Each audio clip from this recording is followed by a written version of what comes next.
Okay, we're going to tie a fly called the Avalina. It's a little mouse pattern. And when my grandkids, when my first grandchild was born, I thought it would be a good idea to tie some flies and name them after them. So this was the first one I tied. Um, and it's a mouse pattern. It's called Avalina. And our granddaughter's name is Ava. So just a little mouse pattern. So what we've got in the vise is a number 3 hook. It's a light wire, which I want for this because obviously we want this thing to float. And light wire hook that's I get them from a guy off the internet, off eBay actually. Um, and they're mustad hooks, but they're old. They're new hooks, but they're old stock. Anyway, bad thing about that is you know he's going to run out sooner or later. So we're going to add some, it's like a micro chenille kind of, but it really is, this is for the tail, of course, about right there. This material's actually a yarn for baby blankets, and it's pretty flammable. Anyway, but it's very buoyant.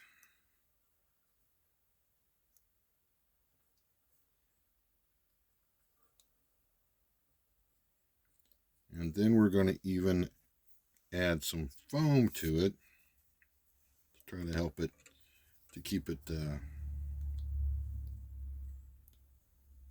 as buoyant as we can get. Just capture that a little backwards there. Advance our thread, and we're going to wrap this hook forward.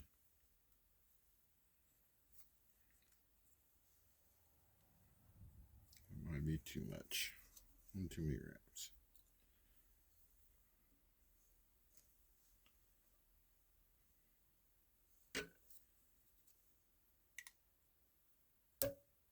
Didn't want to do that, but we'll go with that. Got to cut it off anyway.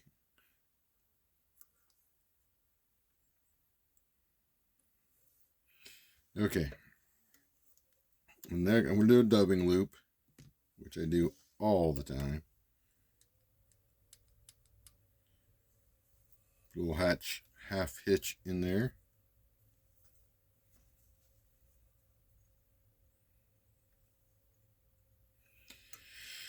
And our next material, which is pretty much our last material, which way did that go? Is from Fly Tires Dungeon, and it's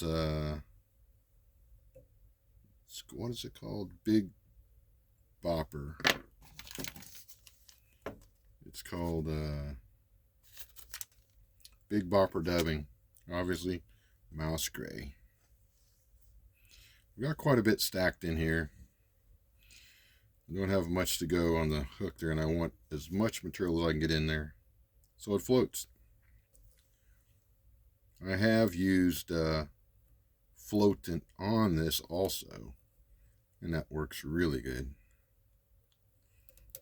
You don't have to, though, because what I normally find out is, you know, you're just casting it, letting it hit the water, and if they're going to hit it, they're going to hit it pretty quick.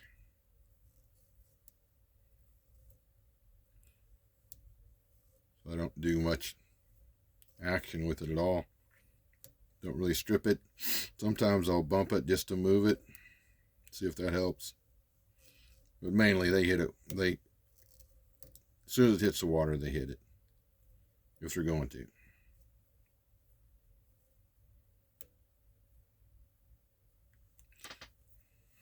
And I've fished a lot for bass.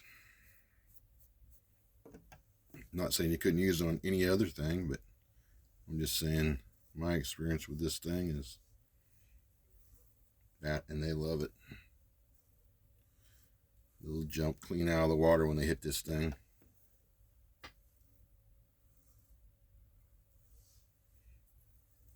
Just advance your dubbing loop, kind of brushing back as you go. I know it looks ugly now, but it'll look better.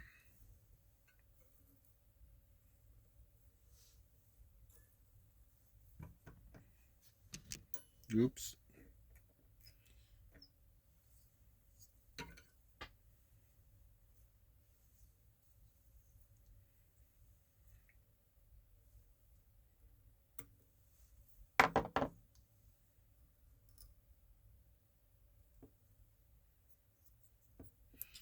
Make a pretty good bump here, as I like to.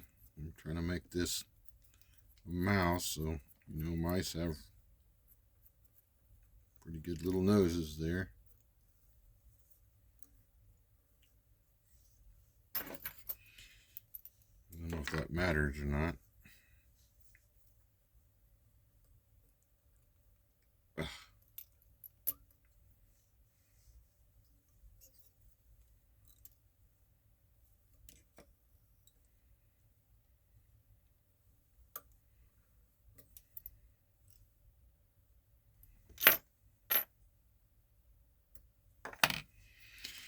We're going to take some UV glue. I'm going to try to get all that stuff out of the way as I can.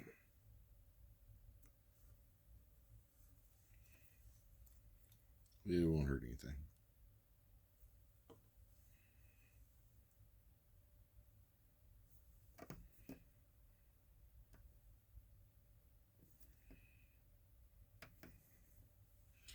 Make that little nose a little shiny.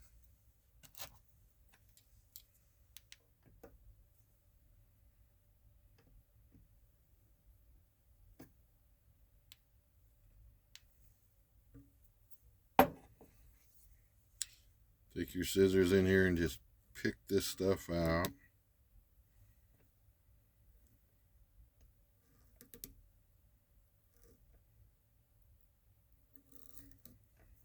You find that scissors do a really good job because all the different materials, you get all wound up in there.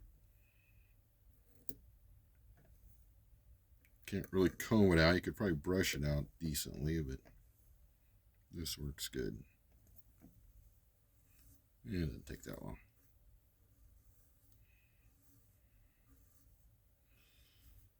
Stroke it back. And the last thing we're going to do is let's trim some long rubber legs off there. Not all of them.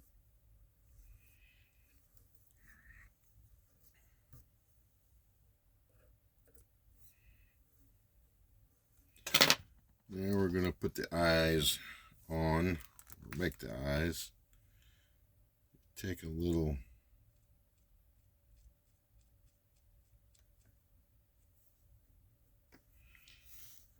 black magic marker and set a background for what we're going to do next.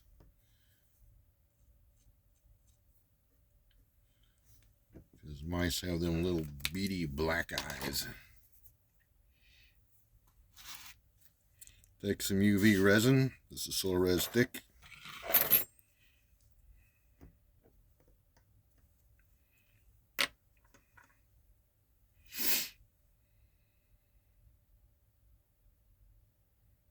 And it is thick.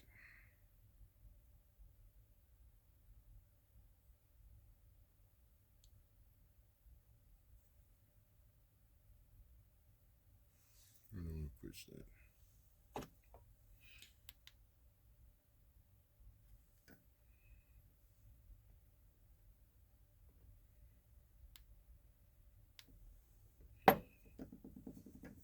The other side.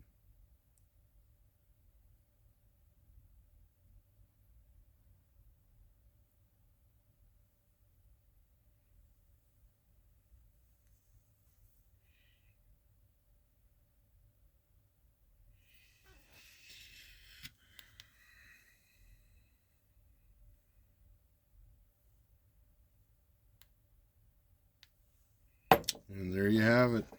This is the Avalina, a mouse pattern.